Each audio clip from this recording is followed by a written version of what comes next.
Hey everyone, welcome back to Rebel Anime World, and today we are covering the most morally devastating arc in anime history, Attack on Titan Final Season. Part 2, where your hero starts the apocalypse. This is where everything ends. Let's go. What if I told you the hero wins? That Eren gets everything he ever wanted? That your favorite characters team up with the people who killed their friends just to stop him? And what if I told you, even after watching him murder millions of innocent people, part of you still understands why he did it? Don't click away. Part 2 doesn't just end the story. It breaks you. Quick heads up. This covers Final Season Part 2. You need Parts 1 and Seasons 1 to 3 watched first. Links are below. Skip ahead, and nothing will hit the way it's supposed to. You've been warned. Part 1 ended with one question. What is Eren's real plan? Part 2 answers it, and the answer is genocide. Not of the Eldians, not just of the warriors. Of every civilization outside Paradis Island. 80% of all human life on the planet. Billions of people crushed under the feet of millions of colossal titans unleashed from the walls. That is the rumbling. That is what Eren chooses. And here's what makes Part 2 the most controversial anime arc ever made. The show does not tell you he is wrong. It gives you his perspective. It shows you 2,000 years of oppression, genocide, and a world that wanted his people exterminated. It shows you a boy who watched his mother die, who fought his entire life for freedom, and who looked at a world coming to kill his people and decided to strike first. Permanently. Attack on Titan Part 2 forces you to ask, at what point does self-defense become atrocity? Can you root for someone who commits mass murder if his cause was just? And is there any moral difference between Eren and the people who oppressed his people for centuries? These are not comfortable questions. The show does not give you comfortable answers. Ready? Let's go. Levi versus Zeke. We pick up exactly where Part 1 left off. Zeke is in Levi's custody in the forest. Levi, who has wanted Zeke dead since Zeke slaughtered his entire squad in Season 3. The tension is a loaded gun. Zeke makes his move. He screams, activating Eldian soldiers nearby who had unknowingly ingested his spinal fluid. They transform into titans instantly. The horror here is specific and devastating. These aren't enemy soldiers. These are Paradis scouts. People Levi knew and led, transformed against their will. Zeke weaponizes their own comrades against them. The grief on Levi's face is extraordinary. Levi recaptures Zeke and uses a thunder spear point blank to execute him. The explosion is catastrophic. Levi loses 2 fingers. His face is shredded. His eyes nearly destroyed. By every measure, Levi Ackerman should be dead. But Zeke survives too, because a nearby titan, acting on some unknown instinct, tears herself apart and uses her own body to reconstruct Zeke from the blast. He wakes up inside a titan's ribcage, healed. This moment connects directly to the paths, the metaphysical realm at the heart of Part 2's story. The Yeagerists take power. Back on Paradise, Eren's faction moves openly. The Yeagerists, soldiers loyal to Eren's vision of freedom through strength, launch a coordinated military coup. Flock Forster, a background character since Season 3, emerges as the Yeagerists' most fanatical leader. Charismatic, ruthless, completely devoted. He arrests Hange, Mikasa, Armin, and the scouts who oppose Eren. He executes volunteers who won't comply. He is terrifyingly efficient. And the chilling thing? Flock isn't a monster. He's a true believer. He watched his friends die. He's been told his entire life that Paradis will be wiped out unless it fights back. He believes in Eren the way Gabi once believed in Marley. Completely, dangerously, without doubt. Yelena calmly reveals that Zeke's spinal fluid was secretly mixed into Paradis's wine supply, distributed to hundreds of high-ranking military officers. If Zeke screams, they transform instantly. It is Zeke's insurance policy. Even Commander Pixis, one of the wisest figures in the entire series, is among those contaminated. His response is heartbreaking. He accepts it. He will not act against Eren. Even the most rational people in the series are now paralyzed. That is how completely Eren has won. Gabi and Falco's journey. Meanwhile, Gabi and Falco continue their arc, and it is one of the most important of the season. Gabi, after killing Sasha in part 1, is consumed by guilt she doesn't understand yet. She believed she was killing a devil, but Sasha's family showed her nothing but kindness. Now she has killed someone's daughter, someone's sister, and she cannot make the math work anymore. Falco, trying to protect Gabi, confesses to Yelena that he accidentally ingested Zeke's spinal fluid. This selfless act of honesty gets him imprisoned with the contaminated soldiers. And Gabi, trying to save him, runs directly into Peak, the cart titan, who tells her something important. They're not here to save Marley's politics. They're here to stop Eren, because if the rumbling activates, Marley dies too. For Gabi, this is a turning point. Her enemy and her people share the same threat. The wall between us and them keeps crumbling. Zeke and Eren in the paths. This is the sequence that defines part 2.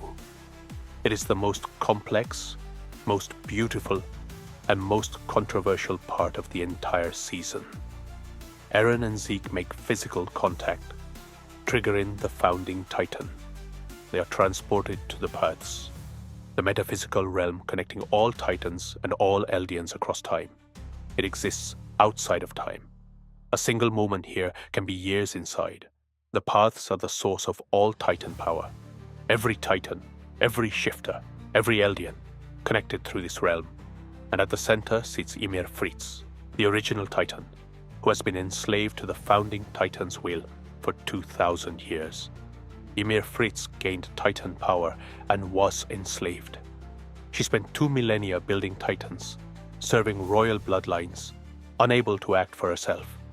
She gave her power to her daughters. She served King Fritz even after death. She has never once been free. The reason no founding titan has ever used its full power isn't just the first king's will. It's because Ymir herself has been conditioned into submission. She will only act for someone she chooses to follow. And for 2,000 years, she has been waiting. Eren's real goal revealed. Zeke believes he is in control. Royal blood. Founding titan active. He orders Ymir to sterilize all Eldians, his euthanasia plan, peaceful extinction, his version of mercy. Ymir does not move, because Eren has been playing Zeke the entire time. He never believed in the sterilization plan. He used it to get here, to this exact moment, in the paths, with the founding titan active. He doesn't command her, he doesn't order her, he sees her.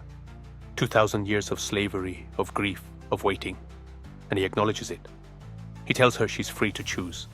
And Ymir, who has waited 2 millennia for someone to see her as a person rather than a tool, chooses Eren. Eren activates the rumbling in full. Every Wall Titan is unleashed. The goal: total annihilation of every civilization outside Paradise Island, 80% of all human life. That is what Eren chooses with Ymir's power. Zeke's end. A quiet grace. Zeke is outmaneuvered. His plan is dead. He is trapped in the paths. But here is where part 2 gives Zeke something remarkable, a final moment of peace. Armin reaches Zeke in the paths. 2 people with completely opposite worldviews sit together in infinite sand. Zeke asks, if life is just suffering, what was the point? Of playing catch with his father? Of any of it? Armin tells him, maybe the point was simply that it happened, that it was real, that small moments of joy were worth having, even knowing how it ended. It is the most quietly human conversation in a show about giants eating people. Zeke accepts this, steps forward, and walks into Levi's waiting blade. He dies not fighting, not screaming, just choosing to stop. Zeke Yeager's death is one of the most dignified exits in the series. The impossible team-up. Here is where part 2 does something structurally brilliant. The people trying to stop Eren include Armin, Mikasa, John, Connie, the Survey Corps, Reiner, the armored titan who destroyed Eren's home, Annie, the female titan who killed Survey Corps members in Season 1, Peak, the cart titan, and Gabi, who shot Sasha. These people hate each other. They have killed each other's friends. They represent opposite sides of a war that has lasted generations. And now, they have to work together to stop the boy they all once knew as either hero or nightmare. The tension within the Alliance is almost as compelling as the external threat. Reiner is shattered with guilt. Annie is cold and focused. John can barely look at Reiner. Connie is processing grief in real time. But they keep moving, because the alternative is the end of the world. Connie's breakdown. One of Part 2's most gut-wrenching subplots belongs to Connie Springer, a character who has been comic relief since Season 1. Connie's mother was transformed into a Titan in Season 2. She has been sitting on a rooftop, mindless, ever since.